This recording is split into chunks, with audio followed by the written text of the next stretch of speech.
ரசூலுல்லாஹ் சொல்றாங்க, வலாக்கின்னல் கினா, செல்வம் என்பது கினன் நஃப்சி, நஃப்சு உள்ளம் செல்வந்தனாக இருக்க வேண்டும், போதும் என்று மனநிறைவு அடைய வேண்டும் அப்படின்னு சொல்றாங்க.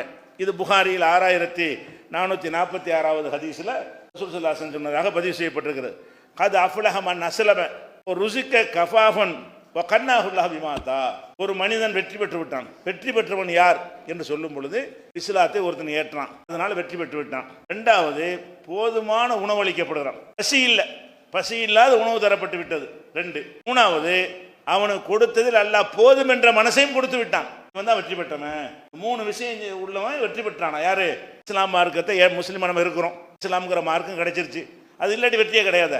இஸ்லாம்ங்கிற மார்க்கத்தை அல்லாஹ் தந்து விட்டான். அடுத்ததாக அஞ்சுக்கு கஷ்டப்படலை, சாப்பாட்டுக்கு இருக்கிறது. மூணாவதாக மனசு நிறைவா இருக்கிறது, இது போதும், இவன் தான் வெற்றி பெற்று விட்டான்ங்கிறாங்க ரசூல் ஸல்லல்லாஹு அலைஹி வஸல்லம். வெற்றி பெறுவதற்குரிய அளவுகள் என்னவென்று கேட்டால், அல்லாஹ் என்ன தந்திருக்கிறான் அது போதும் என்று நினைக்கணும். ஒரு அளவுக்கு சாப்பாட்டு கஷ்டம் இல்லாத ஒரு வாழ்க்கை அல்லாஹ் தந்து விட்டான் என்று சொன்னால் அதுல மன நிறைவு அடைந்து விட்டீர்களே, ஆனால் நீங்கள் வெற்றினா மறுமை வெற்றின்னு சேர்த்து சொல்றாங்க. அவன் தான் வெற்றி பெற்றிருக்கிறான் மறுமையில.